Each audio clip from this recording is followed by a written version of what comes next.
Selamat pagi, Bapak. Saya dari kelompok 7 akan mempresentasikan proyek konsep kami pada PT Nusantara Distribusi. Nah, di sini fokus utama kami yaitu adalah peningkatan kerja operasional distribusi dari PT tersebut, khususnya pada indikator Order Fulfillment Rate atau OFR. Nah, di sini PT Nusantara sendiri merupakan perusahaan distribusi FMCG yang melayani 200 outlet retail aktif di 4 kota pulau besar seperti Pulau Bandung, Pulau Jakarta, Semarang, Surabaya. Karena bisnis FMCG ini menuntut ketersediaan barang yang cepat dan lengkap tepat waktu, maka AFR menjadi indikator yang sangat penting untuk perusahaan.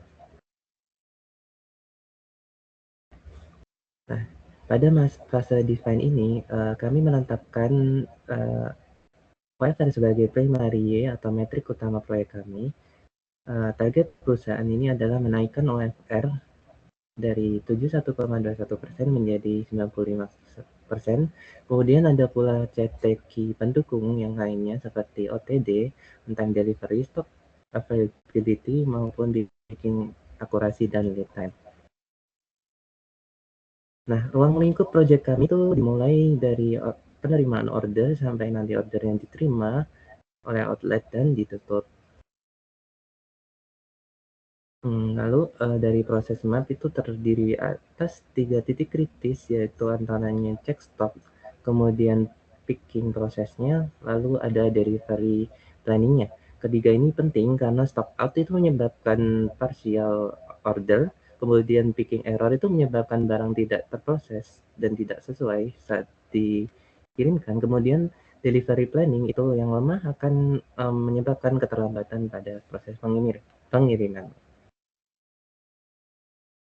Lalu di sini pada fase measure ini, kami mengukur kondisi baseline-nya. Hasilnya menunjukkan semua KPI utama masih di bawah target, yaitu OFR sebesar 71,21%, quantity fill rate-nya itu masih 83,12%, lalu on time delivery-nya OTD itu 74,6%, rata-rata lead time-nya 3,74 hari, kemudian picking akurasinya itu 91%, sigma levelnya 2,6 sigma. Ini menunjukkan proses fulfillment belum kompatibel dan masih memerlukan analisis akar masalah ke depan. Lalu di slide berikut membuktikan bahwa KPI baseline melalui data terlihat komposisi order memperlihatkan 3,431 fulfill, 1.300-nya parsial, dan 39-nya unfulfilled. Kuantiti yang dipesan pun 300.000 unit, tetapi yang terpenuhi hanya 250.000 unit. Dari sisi delivery juga pengirimannya ada 2.200 pengiriman on time dan 762-nya late. Hal ini membuktikan OFR yang rendah berasal dari kombinasi beberapa masalah, yaitu masalah fulfillment, kuantitas, maupun dari pengiriman dan lead time-nya sendiri. Lalu di slide ini menunjukkan OFR yang rendah dan itu rata-rata 69 sampai 70%, dan Kota Bandung merupakan segmentasi kota yang memiliki OFR terendah, lalu SKU 008 juga. Nah, pada fase analisis, kami menggunakan 7 buah tools. Yang pertama ada P-chart atau run chart, kemudian bottleneck analysis, kemudian Pareto chart effect, Pareto chart penyebab, fishbone, 5 why, dan cause mapping matrix. Tujuannya adalah agar akar masalah tidak hanya berdasarkan asumsi saja, tetapi berdasarkan validasi data. Setiap tools digunakan untuk memperjelas masalah dari sudut yang berbeda. Nah, di sini hasil 7 tools menunjukkan bahwa rendahnya OFR bukan hanya disebabkan oleh satu masalah tunggal saja, Variasi OFR masih didominasi oleh common cause, yang artinya masalah terjadi secara sistemik. Bottleneck utama berada pada proses picking, sedangkan cek stok dan delivery menjadi major bottleneck. Dan Pareto menunjukkan defek terbesarnya adalah pada proses salah picking, stock out dan kerusakan transit, lalu pada fishbone dan five ways. Akar masalahnya mengarah pada warehouse execution, stock availability, supply reliability, demand planning, dan delivery handling. Bottleneck terbesar ini kami dapatkan adalah picking, sehingga disebut critical bottleneck. Sementara itu, cek stok dan delivery menjadi major bottleneck. Pareto defect juga menunjukkan bahwa salah picking, stock out, dan kerusakan transit merupakan 3 defek terbesar.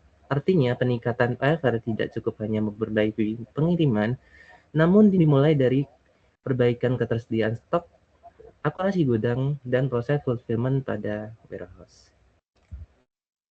Nah, di sini terlihat bahwa hasil analisis merumuskan 6 critical X utama, yaitu stock out, supplier lead time, warehouse accuracy, forecast error, delivery reliability, dan data atau WMS yang akurasi.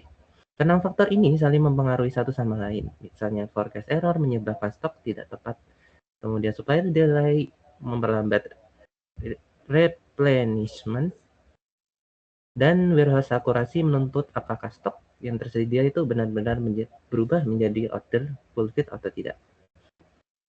Lanjut, di sini slide ini menunjukkan adanya hubungan kausal bahwa OFR rendah akibat interaksi faktor 6N, M yaitu man, method, machine, material, measurement, dan E environment. Dengan kata lain, perbaikan harus bersifat sistemik. Jika hanya memperbaiki satu titik saja, misalnya delivery, maka masalah stock out atau salah picking tetap bisa timbul dan menurunkan OFR secara signifikan. Nah, di sini pada masa improve kami mengusulkan 5 alternatif intervensi. Yang pertama adalah A, yaitu best routing, kemudian B, warehouse operational excellence, C adalah supplier performance monitoring, D adalah forecast review, dan collaborative demand planning, dan E adalah load planning dan packaging standardization. Masing-masing dari intervensi ini menyasar pada akar masalah yang berbeda, sehingga perlu dianalisis masing-masing mana kombinasi yang paling efektif dan masih layak secara biaya. Lanjut, di sini adalah setiap intervensi memiliki dasar dan dampak KPI-nya. Intervensi A kuat dalam hal delivery reliability, B kuat dalam warehouse dan picking, C kuat dalam supplier reliability, dan D kuat untuk forecast dan stock availability. Sedangkan E kuat untuk loading dan packaging, namun karena tidak ada intervensi yang tunggal yang mampu mencapai target OFR, maka perlu dipilih secara kombinasi. Dari sisi biaya, intervensi B memiliki biaya terbesar karena mencakup redesign layout, SOP pelatihan operator, visual management, dan validasi WMS. Sedangkan intervensi C dan D lebih ringan secara biaya karena berbasis dashboard, review meeting, supplier KPI, dan forecast template. Dari sisi dampak, BCD paling kuat karena langsung menyasar warehouse execution, supplier reliability, dan demand planning. Berdasarkan simulasi what if, alternatif terbaik yang terpilih adalah alternatif 6, yaitu B, C, dan D. Kombinasi ini menghasilkan root cause coverage sebesar 70%, OFR sebesar 94,58%, OTDR proyeksi sebesar 90,30%, dan biaya implementasi yang dikeluarkan adalah 142 juta yang berada pada di bawah batas anggaran, yaitu 150 juta. Alternatif ini dipilih karena paling rasional secara operasional, analitis, maupun finansial. Lalu, arsitek solusi dari alternatif 6 ini bekerja secara terintegrasi. Intervensi D memperbaiki demand planning agar kebutuhan lebih akurat. Kemudian intervensi C itu memperkuat supplier reliability agar stok yang datang lebih konsisten. Lalu intervensi B memastikan proses warehouse mampu mengubah stok tersedia menjadi order fulfilled dengan akurat. Jadi alurnya demand planning, lalu supplier, kemudian warehouse, lalu meningkatkan OFR-nya. Dan di sini implementasi alternatif 6 dirancang dalam cakupan 12 minggu implementasi.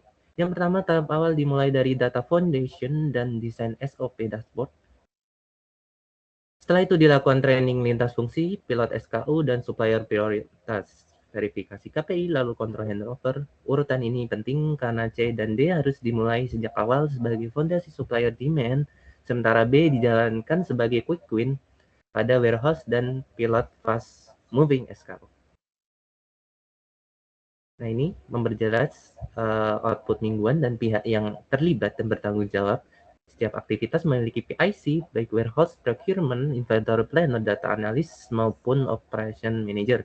Ini penting karena proyek perbaikan tidak boleh hanya menyediakan dokumen, tapi harus memiliki owner, output, dan mekanisme kontrol yang jelas. Dari sisi ekonomi, alternatif 6 layak diimplementasikan. Investasi MFI minimum indeksnya itu sebesar 142 juta dan total biaya tahunan pertamanya adalah 150 juta gabungan dari biaya keberlanjutannya atau biaya maintenance-nya. Lalu gross benefit tahunannya adalah 436 jutaan, BCR-nya sebanyak 2,78 kali, dan payback periodnya akan yaitu 3,9 bulan, hampir 4 bulan. Artinya setiap satu biaya yang diproyeksikan akan menghasilkan 2,78 manfaat ekonomi, yaitu BCR-nya tadi. Secara finansial ini menunjukkan return on of investment atau ROI yang sangat cepat dan layak bagi perusahaan distribusi FMCG PT Nusantara Distribusi. Pada fase kontrolnya, hasil kontrol chart menunjukkan bahwa proses memang membaik dibandingkan baseline. Baseline-nya itu 71,21%, sedangkan settlement pasca implementasi itu naik sebesar 81,32%, namun nilai ini masih berada di bawah target minimum yaitu 85% dan jauh dari proyeksi improve yaitu sebesar 94,58% yang kami proyeksikan sebelumnya. Selain itu ditemukan 2 titik out of control yaitu yang berada pada minggu ke-16, minggu dan minggu ke-21. Artinya alternatif 6 sudah memberikan dampak positif, tetapi kapabilitas aktualnya belum sepenuhnya stabil. Anomali utama yang terjadi pada minggu 16 dengan OFR sebesar 70%, kemudian minggu ke-21 dengan OFR sebesar 66,87%, keduanya berada di bawah LCL.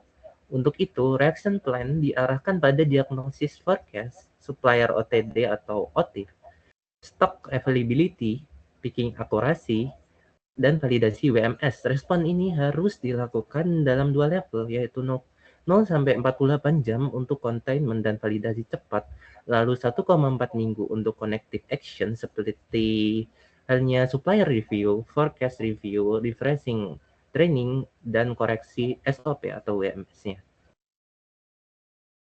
Nah, akhirnya kesimpulan utama dari proyek ini adalah alternatif 6 ternyata terbukti meningkatkan level proses, tapi kapabilitas aktualnya masih belum mencapai target. Karena itu, rekomendasi lanjutan yang perlu kami usulkan untuk PT Nusantara Distribusi sendiri adalah menjaga disiplin SOP warehouse-nya, menjalankan CAPA supplier-nya, melakukan forecast review-nya harus secara rutin, menggunakan dashboard KPI-nya dengan sebagai early warning sistemnya, dan fokus untuk menaikkan central line OFR menuju target bisnis. Jadi prioritas berikutnya bukan lagi memilih solusi, namun mengunci disiplin dan eksekusinya. Demikian presentasi yang kami dapat sampaikan. Terima kasih atas perhatiannya. Selamat siang.